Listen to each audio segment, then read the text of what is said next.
Do you ever face opposition that looks bigger than God and find your courage shrinking?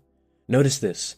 Fear of the giant in front of you can actually freeze the promise behind you. And in Deuteronomy chapter 3, we'll hear a hard set of final victories and the handing over of the land that follows in this episode of Biblical Unlocks. This show is designed to help build your habit of reading the Bible, understanding the Bible, and applying it in your daily life.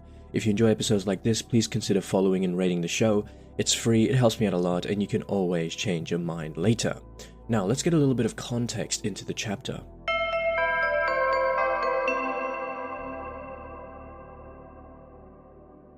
Okay, so Deuteronomy chapter 3. Moses is going to open up the final stretch of his farewell speeches by recounting Israel's victory over two powerful enemies, notably the defeat of Og and the taking of his territory. And God miraculously protects and empowers the people. The lands east of the Jordan, the region of Bashan and Gilead, are appointed to tribes such as Reuben, Gad, and the half-tribe of Manasseh, and Moses reviews God's past help to bolster the new generation's trust as they cross into the land. Okay, so I'm going to read the first 11 verses, 1 to 11. The focus here is going to be on the victory over Og and the context and scale. And my question for you today, engaged throughout this section, I want you to think about is, why emphasize the size of the enemy? What effect does that have on faith? Okay, let's read verse 1. When we headed up the road to Bashan, King Og of Bashan came out against us, he and all his people, for battle at Edrei. The Lord said to me, "Do not fear him, for I have handed him over to you, along with his people and his land. Do to him as you did to King Sihon of the Amorites, who reigned in Heshbon." So the Lord our God also handed over to us King Og of Bashan and all his people. We struck him down, not until a single survivor was left. At that time we captured all his towns. There was no citadel that we did not take from them. 60 towns, the whole region of Argob, the kingdom of Og in Bashan. All these were fortress towns with high walls, double gates, and bars, beside a great many villages. And we utterly destroyed them, as we had done to King Sihon of Heshbon, in each city utterly destroying men, women, and children. But all the livestock and the plunder of the towns we kept as spoils for ourselves. So at that time we took from the two kings of the Amorites the land beyond the Jordan, the Wadi Arnon to Mount Hermon. The Sidonians call Hermon Sirion, while the Amorites call it Senir. All the towns of the tableland, the whole of Gilead, and all of Bashan as far as Salekah and Edrei, towns of Og's kingdom in Bashan. Now only King Og of Bashan was left of the remnant of the Rephaim. In fact, his bed, an iron bed, can still be seen in Rabbah of the Ammonites. By the common cubit, it is 9 cubits long and 4 cubits wide. Okay, so the first part, Biblical Unlock number 1, why do we need to stress Og's size and the miraculous defeat?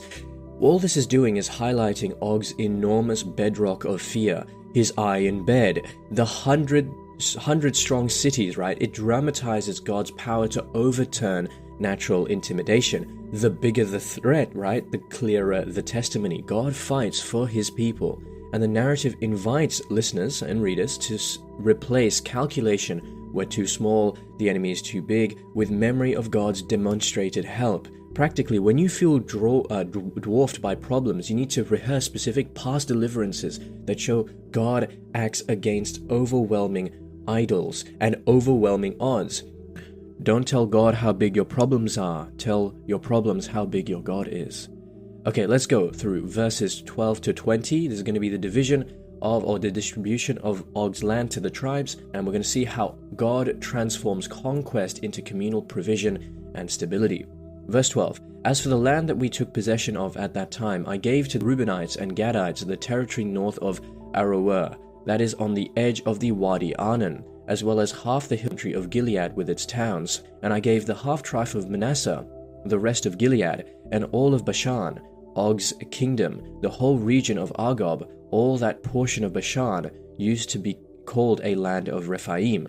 Jair, the Manassite, acquired the whole region of Argob, as far as the border of the Geshurites and the Maccathites, and he named them, that is, Bashan, after himself, Havoth-Jair, as it is to this day. To Machir I gave Gilead, and to the Reubenites and the Gadites I gave the territory from Gilead as far as the Wadi Arnon, with the middle of the Wadi as a boundary, and up to the Jabbok, the Wadi being the boundary of the Ammonites.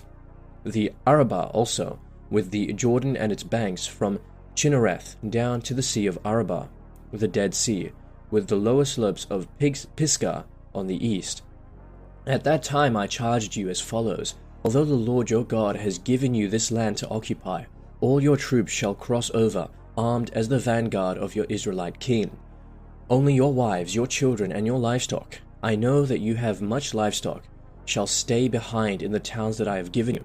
When the Lord gives rest to your kindred as to you, and they also have occupied the land that the Lord your God is giving them beyond the Jordan, then each of you may return to the property that I have given to you.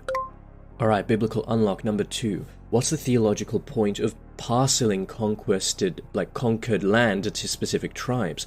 Because the idea here is that conquest is refight for provision for the covenant household, and distribution actually translates the military success into a social sustenance, a form of provision, daily bread, if you will. The land becomes the physical means by which God's promise supports families and worship. And the allotment structure here also signals long-term stability rather than episodic plunder. God's victories are meant to secure community life and not meant to glorify military might.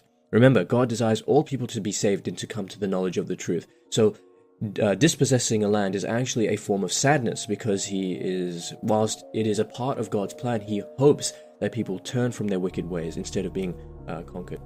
Okay, now let's read the final section of the chapter. This is going to be verses 21 to 29. This is going to be about Moses' fate and leadership, a lesson in leadership. So, let's read. Verse 21, And I charged Joshua as well at that time, saying, Your own eyes have seen everything that the Lord your God has done to these two kings. So the Lord will do to all the kingdoms into which you are about to cross. Do not fear them, for it is the Lord your God who fights for you. At that time too I entreated the Lord, saying, O Lord God, you have only begun to show your servant your greatness and your might. What God on heaven or on earth can perform deeds and mighty acts like yours? Let me cross over to the good land beyond the Jordan, the good hill country and the Lebanon. But the Lord was angry with me on your account and would not heed me. The Lord said to me, Enough from you, never speak to me of this matter again. Go up to the top of Pisgah, and look around you, to the west, to the north, to the south, and to the east. Look well, for you shall not cross over this Jordan, but charge Joshua, and encourage and strengthen him, because it is he who shall cross over at the head of this people, and who shall secure their possession of the land that you will see. So we remained in the valley opposite Beth Peor. Alright, biblical unlock number 3. Why is Moses barred from entering the land after all that he has done? Well, Moses' exclusion is actually a consequence of earlier disobedience and highlights that faithful service does not guarantee exemption from consequence. Yet the tone is not only punitive, the chapter underscores God's faithfulness to keep promises even when the leaders fail. And the pastoral lesson is the following: leadership responsibility carries both privilege and accountability, and God's covenant continues despite human failures, right? But he says, but charge Joshua and encourage and strengthen him, because it is he who shall cross over at the head of this people and who shall secure their possession of the land that you will see. So Moses is not allowed, but he promises that someone after you will come who can actually get into the promised land, who can get the promised rest that is in accordance with God's will. Okay, let's see how this chapter fulfills Jesus Christ.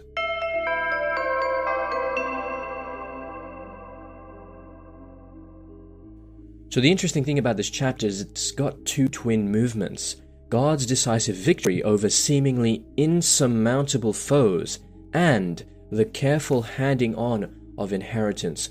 Both of these point directly towards Jesus Christ. He wins the decisive battle over sin. Not only the decisive battle over sin, we read in Matthew chapter 4 that he defeats the devil's temptation. Where people stumbled, he was able to hold firm in the gospel. The devil tempted him with bread, and it's actually quite interesting because Deuteronomy is the exact book he quotes when he is tempted by the devil. He knew Deuteronomy backwards and front, and when he's tempted by the devil, he says, Man does not live on bread alone, you shall not put the Lord your God to test. All of these things come from Deuteronomy themselves. So it's very fascinating how he's able to quote specific passages. Now, if there's one passage from this book that I want you to quote, is this one. Do not fear them, for it is the Lord your God who fights for you.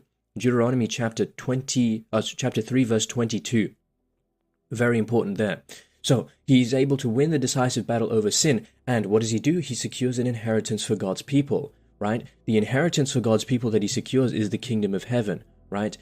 And it's funny because this is exactly what we see when he's dying on the cross. When he's on the cross, we see the thief that's next to him. And the thief says, Lord, remember me when you go into your kingdom, right? And the thief himself, the good thief, recognizes his own sinfulness and how he deserves to be put upon this cross. But Jesus Christ did not deserve to be put upon the cross, and yet he's paying the punishment that all of us deserved. And yet, he says, very truly I tell you, today you will be in paradise with me. That is remarkable.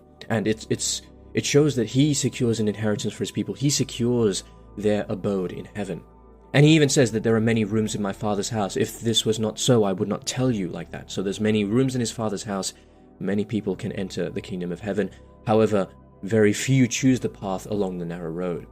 Okay, where Israel needed a tangible, territorial assurance, Christians see the deeper gift. Jesus conquers the great enemies, sin, death, and fear, and bequeaths a lasting inheritance of new life. This means our confidence is not in military success or human leaders, but in the Lord who fights for his people and provides for their long-term flourishing. The Lord fights for his people. The Lord fights for you. As we read in Romans chapter 8, verse 31, what shall we then say to these things? If God is for us, who can be against us? We can use this to constantly reshift or reframe anxiety into trust and stewardship. Okay, let's go through some practical applications that we can use from this particular chapter.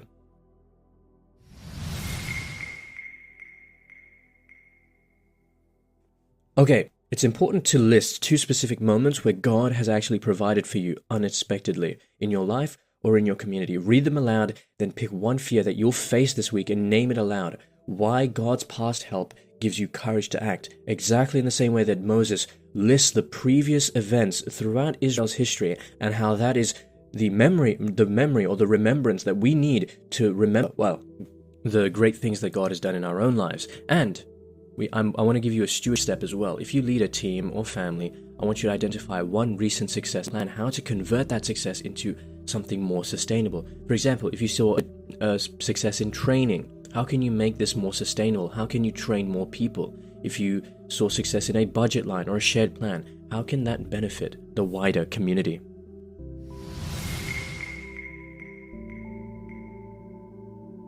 Alright, well, that's it for this episode of Biblical Unlocked. We learned a lot of things, like God's victories against intimidating foes are narrated to build courage in the next generation. Conquest is recast as provision. Land is distributed to secure family life, worship, and community order.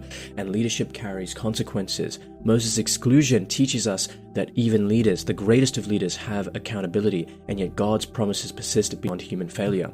In the next episode, we're going to pause memory and move to Moses' final addresses in Deuteronomy chapter 4, where law, idolatry warnings, and covenant remembrance prepare the people for life in the land. You don't want to miss it. Anyway, that's it for this episode of Biblical Unlocks. If you enjoyed this episode, please consider following the show and rating. It's free, it helps me out a lot, and you can always change your mind later. Otherwise, just have a blessed day. And remember, if you're not in your word, you're in your feelings. Godspeed.